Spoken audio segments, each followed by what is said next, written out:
Bonjour à tous. Dans cette vidéo, je vous propose une correction d'un oral Mines Télécom. Donc voilà, filière MP, tombé en 2019. Et pour ceux qui veulent le voir sur la BEOS, c'est la référence 5339. Ok, on est parti.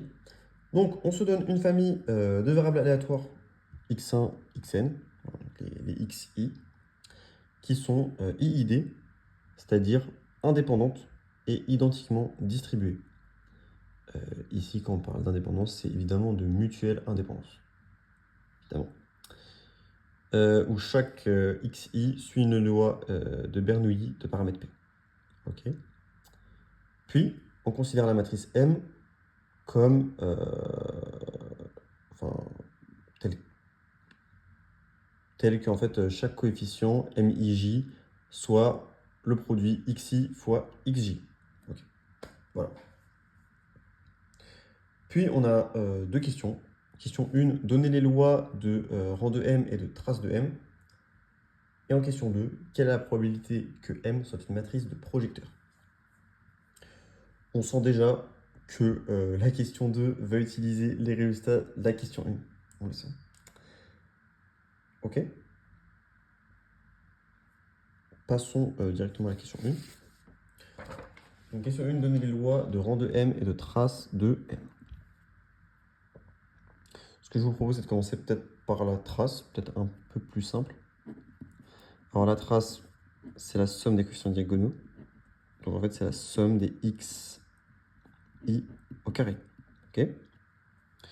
Or, chaque xi est à valeur dans 0. C'est une loi de, enfin, parce qu'elle suit une loi de Bernoulli.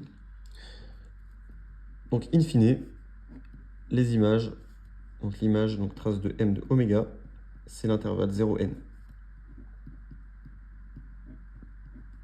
Ok.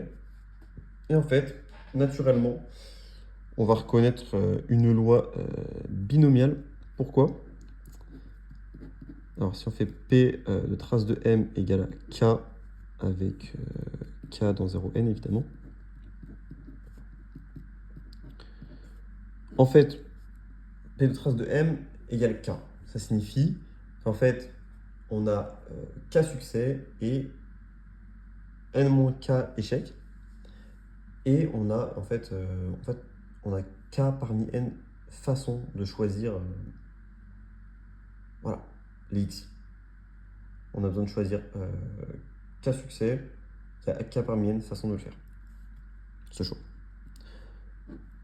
Donc ici, ça marche bien, évidemment, parce que nos variables xi sont mutuellement indépendantes. C'est là toute la justification. C'est la justification classique d'une binomiale, pardon. En fait, on a une succession d'épreuves de Bernoulli indépendantes, de même loi, enfin, voilà, c'est de même paramètres, etc. Ok, donc c'est k parmi n, pk, 1 moins p, n moins k. Ok. Donc, en fait, donc, trace de m suit une loi binomiale du paramètre np. Ok. Maintenant, rang de m. Que dire du rang de m? En fait, m, donc si vous ne la visualisez pas, c'est la matrice suivante. x1 carré, x1, x2, x1, x2, x2 carré, et en bas, xn carré. Ok. Bon. Là, on est censé remarquer un truc. Il y a un truc que vous êtes censé remarquer. Si vous remarquez bien, en fait, la première colonne, bah, simplement, en fait, on peut mettre x en facteur. De même, la deuxième colonne, on peut mettre x2 en facteur, en tant que scalaire. C'est pas véritablement des scalaires ici. On travaille avec des variables aléatoires. Vous comprenez l'idée. Il y avait idem pour chaque colonne. En fait, ce qu'on peut écrire, c'est que m, c'est égal à x xt, donc xx transposé, où x c'est le vecteur suivant, donc x1, xn. Et là, le rang coule de source. On n'a pas besoin de s'embêter avec le théorème du rang, la dimension du noyau. Non, là, le rang coule de source. En fait, toutes les colonnes sont collinaires. Donc voilà, en fait, toutes les colonnes sont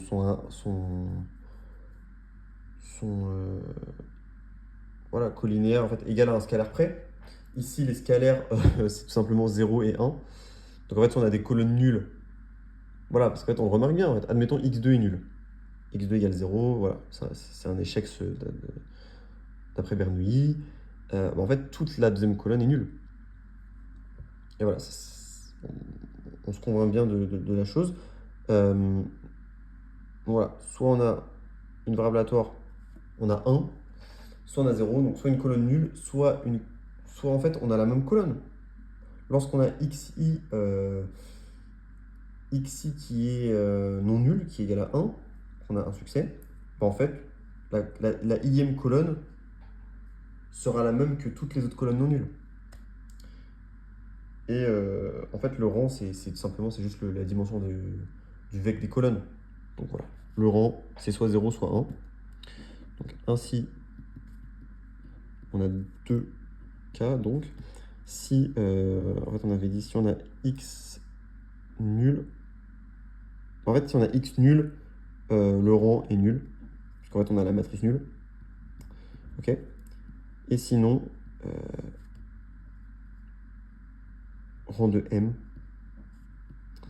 égale à 1, puisque toutes les colonnes sont collinaires.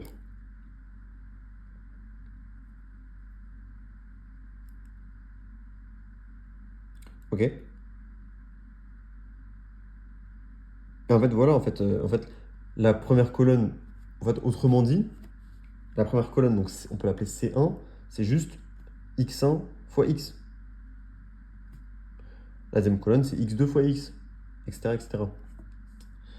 Voilà, une autre façon de se convaincre de la chose, une autre explication. Donc, rang de m de oméga, c'est 0,1. Ok. Deux valeurs possibles. Bon, ça rappelle une certaine loi. Ok. Calculons les probabilités. P de rang de m égale à 0. On va pas se casser la tête. P de rang de m égale 0, ça va être P de x égale à 0. C'est égal à P de x1. Pardon. P de x1 égale 0. Inter xn égale à 0. Et en fait, puisqu'on a des variables aléatoires mutuellement indépendantes, on peut passer au produit.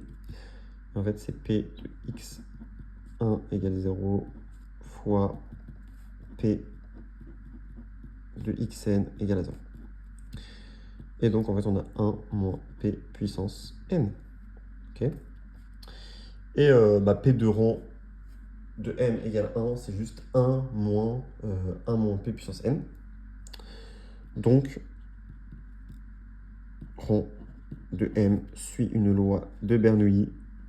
On retrouve une Bernoulli de paramètre 1 moins P puissance n. En effet, je vous rappelle que cette proba-là, c'est la proba d'échec. Et voilà, quand on spécifie le paramètre d'une Bernoulli, on prend la proba de succès. Okay. Voilà pour la première question. Passons à la question 2. Une question 2, je vous la rappelle. Quelle est la probabilité que M soit une matrice de projecteur? Bon, déjà, rappelons ce que c'est qu'une matrice de projecteur. Donc un projecteur, c'est lorsqu'on a U carré égale U. Rappel. Donc dans notre cas, on va chercher à déterminer lorsqu'on a M carré égale M. Ok.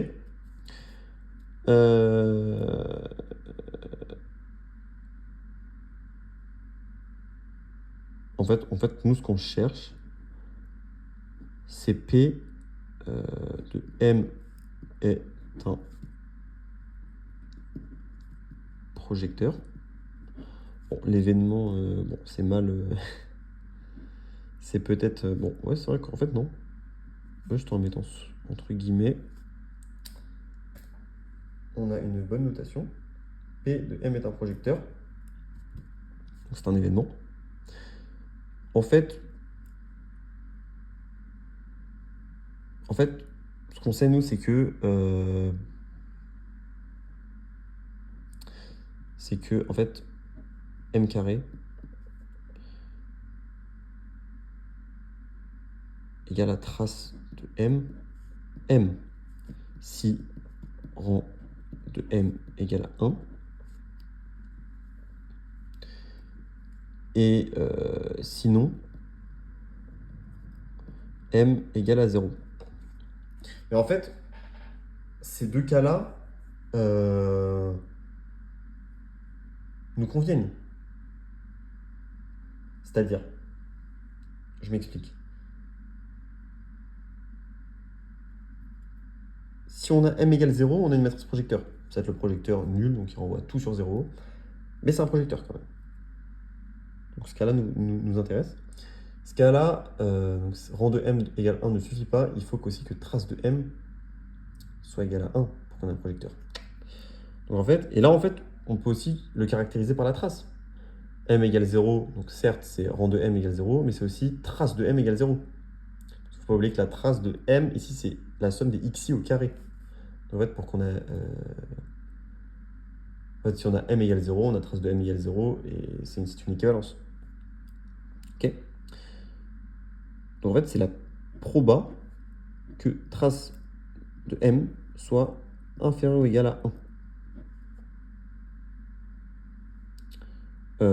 Donc en fait, ces deux événements disjoints qu'on peut donc on peut passer de l'union à la somme. Donc en fait, c'est P de trace de M égale 0 plus P de trace de M égale à 1. Ok.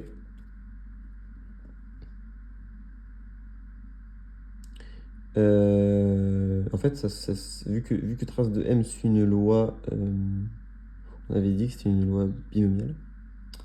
Donc c'est une binomiale de paramètre NP, si je me souviens bien. Donc en fait, ici, on a 1 moins P puissance N plus NP 1 moins P puissance N, puisque 1 parmi N, ça fait N.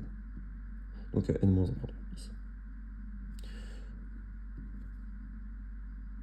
Donc on a 1 moins P, N moins 1, et là c'est 1 moins P plus NP. Ok.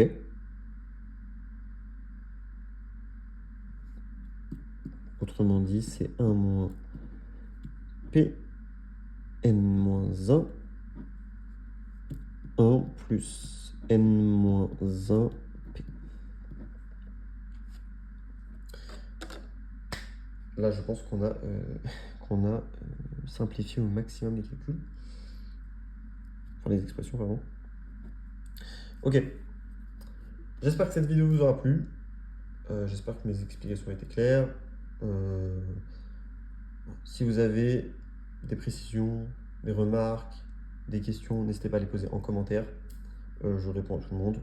Enfin, tant que cette chaîne ne dépasse pas les 1 million d'abonnés, voilà, donc, je réponds à tout le monde. Puis voilà, on se retrouve pour une prochaine vidéo. J'espère que ça vous aura plu.